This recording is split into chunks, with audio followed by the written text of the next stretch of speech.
Sir please छोड़िए, sir नहीं दूंगा, सर छोड़िए प्लीज।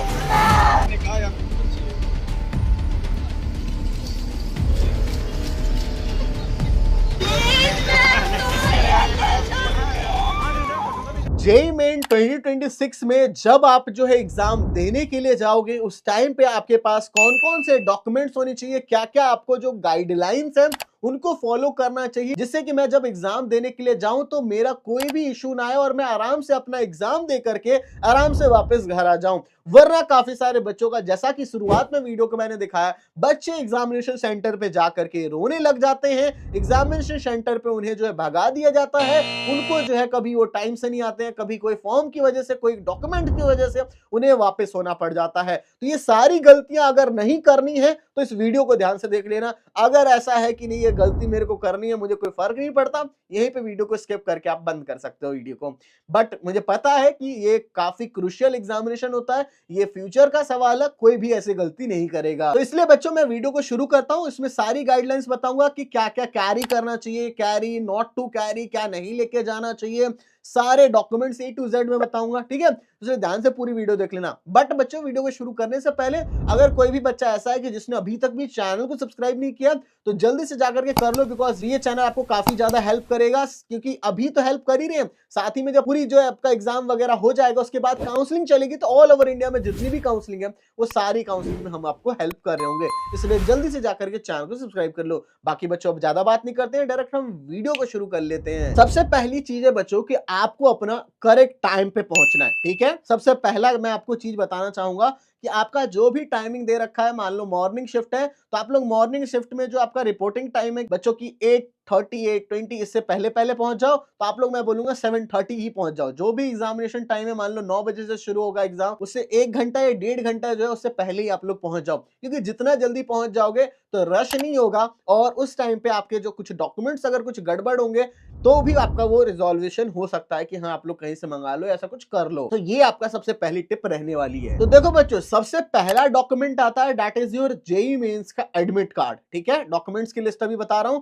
तो जेईई मेंस का जो आपका एडमिट कार्ड रिलीज होगा वो आपको चाहिए होगा, और उसमें जो आपका सेल्फ डिक्लेरेशन है वो भी आपका फिल्ड होना चाहिए, ठीक है। और काफी सारे बच्चों को इसमें भी इश्यूज आते हैं कि ये मैं कलर प्रिंट आउट लेके जाऊं या फिर मैं ब्लैक एंड व्हाइट लेके जाऊं। तो देखो, मेरा प्रेफर होगा कि आप लोगों को मैं जो सजेस्ट करूंगा कि कलर ले लो। 10 रुपीज आपके खर्च होंगे, बट कलर ले लोगे तो ज्यादा अच्छा है। बट अगर आपको ब्लैक एंड व्हाइट भी है तो कोई इशू नहीं है, कोई आपको रोक नहीं सकता है ब्लैक एंड व्हाइट में भी, राइट। तो वो आपको एक लेके जाना है। काफी सारे बच्चे पूछते हैं कि क्या मेरे को जो जितने पेजेस हैं, 2-3 पेज, जितने भी पेजेस है सारे निकाले? नहीं, ओनली द फर्स्ट पेज। जो फर्स्ट पेज है जिसमें कि आपका सारा सेल्फ डिक्लेरेशन वगैरह नीचे में रहता है, तो वो ही बस फर्स्ट पेज लेके जाना है, और सारे पेजेस आपको नहीं लेके जाने हैं। अब देखो, फर्स्ट पेज के अंदर जो सेल्फ डिक्लेरेशन है वो भी आपको फिल्ड करके लेके जाना है, ठीक है। तो सेल्फ डिक्लेरेशन में जो आपका कैंडिडेट का फोटो होता है वो आपको खुद से अटैच करके जाना है, घर से ही अटैच करके लेके जाना है। बाकी जो लेफ्ट हैंड का थंब इंप्रेशन होता है वो भी आपको घर से ही लेकर के जाना है।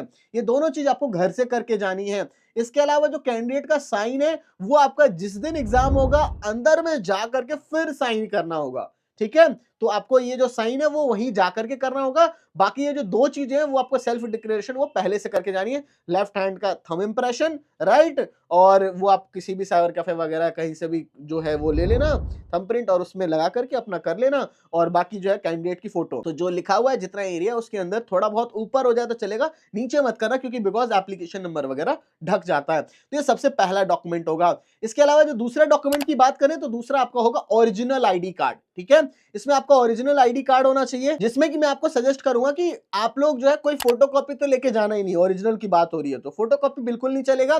आधार कार्ड ले लेना, दैट्स द मैंडेटरी पार्ट, कि आधार कार्ड अगर आपके पास हो, नहीं है तो वोटर आईडी कार्ड ले लेना, नहीं है तो ड्राइविंग लाइसेंस। वैसे ज्यादातर बच्चों के पास ड्राइविंग लाइसेंस होगा नहीं, ये 3 चीजें आप लोग लेके जा सकते हो। बाकी ये जो मेन है आईडी प्रूफ में, इसके अलावा भी कुछ आईडी प्रूफ्स वगैरह होंगे तो मैं वो फोटो यहाँ पे दिखा दूं। बाकी थर्ड है आपका passport size photograph, self declaration, और साथ ही में जो लेके भी कैरी करके आओगे वो आपका होना चाहिए जो कि आपने जब फॉर्म फिल किया था जेईई मेंस का उस टाइम पे जो अपलोड किया था वही वाला आपका होना चाहिए, कोई दूसरा नहीं होना चाहिए, ठीक है। तो ये भी काफी इंपॉर्टेंट बात हो जाती है, क्योंकि अगर आप कोई दूसरा ले लोगे तो फिर भी रिजेक्शन वगैरह मिल सकता है वहां पे। तो इसलिए आपने जो अपलोड किया है उसी को डाउनलोड करके उसी का प्रिंट निकलवा लो अगर नहीं हो पा रहा है, या फिर ऑलरेडी जब अभी फॉर्म भर रहे होगे तो फॉर्म भरने टाइम पे ही उसके कुछ कॉपीज रख लेना, 10-15 कॉपी रख लो, काफी ज्यादा काम आने वाला है। तो आपको वहां पे लेके कितनी जानी है, 4-5 फोटोग्राफ, वैसे 2-3 में काम चल जाती है, 4-5 एक्स्ट्रा में रख लो कि 1-2 खो भी जाएंगी तो आपका काम चल जाएगा। नेक्स्ट डॉक्यूमेंट आपका आता है पीडब्ल्यूडी सर्टिफिकेट। जो फिजिकली डिसेबल्ड बच्चे हैं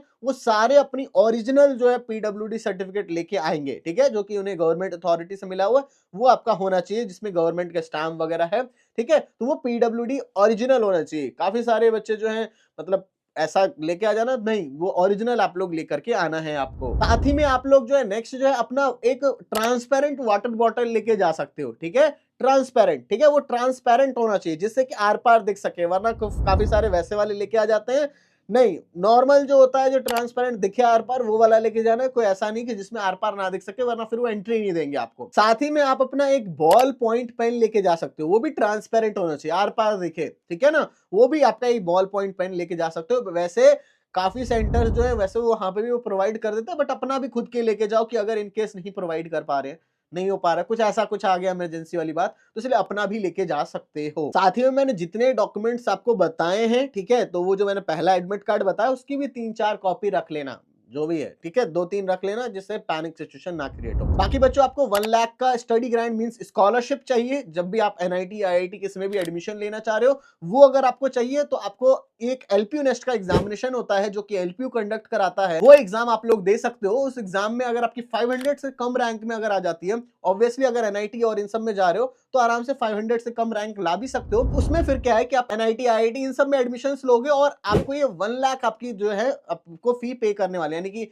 वहां की फीस मान लेते हैं 1.5 लाख, तो 1 लाख आपको यहाँ से मिल जाएगा, वो चीज हो जाएगी। साथ ही में एलपीयू में एडमिशंस के लिए भी ये आपका फॉर्म होता है, ठीक है, तो वो जाकर के फॉर्म फिल कर सकते हो। फॉर्म फिल करने टाइम पे ऑफिशियल डिस्काउंटेड लिंक मैंने दे दिया है, वहां से जाकर के आप लोग फॉर्म फिल कर लोगे। बाकी जो है आपको कूपन कोड कहीं पे ही मांगता है तो LPULRS788 ये कूपन कोड भी वहां पे अप्लाई कर दोगे तो आपको मैक्सिमम फॉर्म के ऊपर डिस्काउंट मिल जाएगा। वैसे 1000 का फॉर्म है, काफी डिस्काउंट वगैरह हो जाएगा आपका, ठीक है, तो जल्दी से जाकर के उस फॉर्म को भी आप लोग फिल करके रख सकते हो। अब बच्चों हम लोग आ जाते हैं कि क्या क्या चीजें हमें जो है कैरी करके नहीं लेके जानी है, ठीक है, क्या क्या चीजें कैरी करके नहीं ले जानी है, फिर मैं बताऊंगा कि क्या ड्रेस कोड एक्चुअली में रहता है, ठीक है, ये दोनों चीजें बात करते हैं। पहले क्या क्या नहीं लेके जाना है वो बात कर लेते हैं। सबसे पहली चीज है कि कोई भी मेटल की चीज आपके पास नहीं होनी चाहिए, ठीक है, पूरे बॉडी में कोई भी मेटल की चीज नहीं होनी चाहिए, चाहे वो रिंग हो चाहे ज्वेलरी हो, कुछ भी नहीं, ठीक है, मेटल की चीज नहीं होगी, कोई भी एक डिजिटल वॉच नहीं होगी, कोई सी भी वॉच मत लेके जाना। बिकॉज है क्या कि वहां पे आपको स्क्रीन पे दिख रहा होगा टाइम, ठीक है,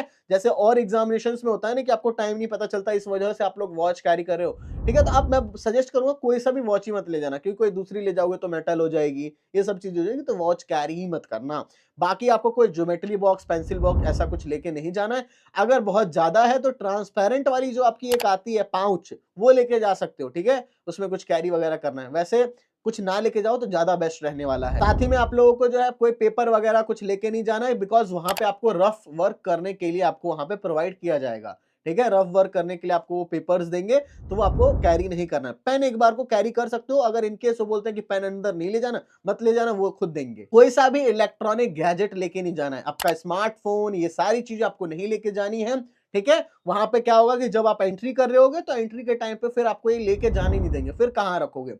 तो एक सजेशन मेरा रहेगा इस टाइम पे, इस पॉइंट पे, कि आप लोग जो है किसी एक फ्रेंड या पेरेंट्स जा पा रहे हैं तो उनको लेके जाओ, जिससे आपका जो फोन हो गया ये सारी चीजें वो लोग अपने पास रख लेंगे, कुछ भी ऐसा कुछ एक्स्ट्रा होता है वो अपने पास रख लेंगे। अगर फ्रेंड तो फ्रेंड आपका वहां रख लेगा, ठीक है, ऐसा कुछ अगर हो पा रहा है तो अरेंजमेंट। वरना जिनका ऐसा है कि नहीं हो सकता तो फिर वहां पे कुछ कुछ होते हैं दुकानदार वगैरह, उन पे भी रखवा देते हैं, बट उसमें थोड़ा सा रिस्क फैक्टर रहता है। कुछ कुछ जो सेंटर्स होते हैं वहां सुविधा वो रखते हैं, कुछ पैसे लेते हैं 50-100 रुपए, वैसा भी हो जाता है, बट वैसे चीजों के चक्कर में आपको पड़ना नहीं चाहिए। अगर ये सब चीजें पता करनी है तो उससे 1-2 दिन पहले जाओ, एक बार जा करके सेंटर को देख के आ जाओ कि वहां पे क्या सुविधा है क्या नहीं है, अगर ऐसा कोई बच्चा है तो। वरना साथ में कोई जा रहा है तो वेल एंड गुड है। साथ ही में मैंने बता दिया कोई भी मेटल की चीज का मतलब कोई चेन वगैरह नहीं, रिंग वगैरह नहीं, वहीं उतरवा देंगे बच्चों, चाहे वो गर्ल हो चाहे बॉय हो, कुछ भी हो, ठीक है, वहीं उतरवा देंगे। कोई भी कास्ट सर्टिफिकेट लेके नहीं जाना है, ओनली द पीडब्ल्यूडी स्टूडेंट्स को बस लेके जाना है, कोई ओबीसी ईडब्ल्यूएस ये सब कोई लेकर के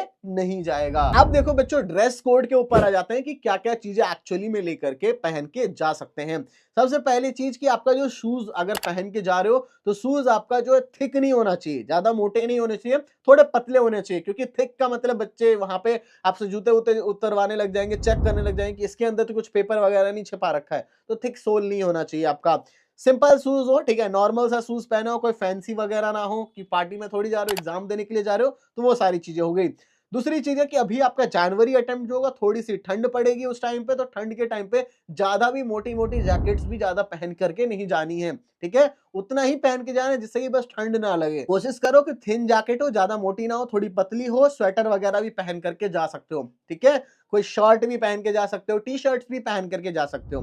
तो ये तो आपका फर्स्ट अटेम्प्ट में ठीक है, मतलब टी शर्ट वगैरह तुम्हें तो नहीं हो पाएगा, अगर ठंड लग रही है तो शर्ट वगैरह पहन सकते हो, स्वेटर वगैरह डाल सकते हो। गर्ल्स के लिए भी एक बात रहेगी, कोई ज्यादा बड़े बटन वाले स्वेटर वगैरह होते हैं वो सब आपको नहीं पहन के जाना है, ठीक है ना, कोई ज्यादा वैसे वाले नहीं, स्वेटर्स नॉर्मल वाले अलाउड रहते हैं। बाकी कोशिश करो कि जो आपके जो ड्रेसअप है ना वो आपका थोड़ा खुला खुला हो, जिससे कि आप लोग कंफर्टेबल फील कर रहे हो। मान लो ज्यादा ही टाइट शर्ट है या ज्यादा ही टाइट पैंट है, तो इनमें क्या हो जाता है कि आप लोगों का ध्यान इसी पर रहेगा कि ये क्या है, कंफर्टेबल फील नहीं कर पाओगे। एग्जाम में मेन है कि आप कंफर्टेबल खुद को फील करो, जिससे कि जितना बेस्ट हो सकता है उतना बेस्ट आप लोग एग्जाम दे पाओ, ठीक है ना, वरना दूसरी चीजों में आपका अगर दिमाग चला गया, क्योंकि अगर एक इंसिडेंट भी खराब हो जाता है एग्जाम से पहले तो वही दिमाग में पूरे एग्जाम के टाइम के चल रहा होता है, पूरे 3 घंटे वही चीजें चल रही होती हैं।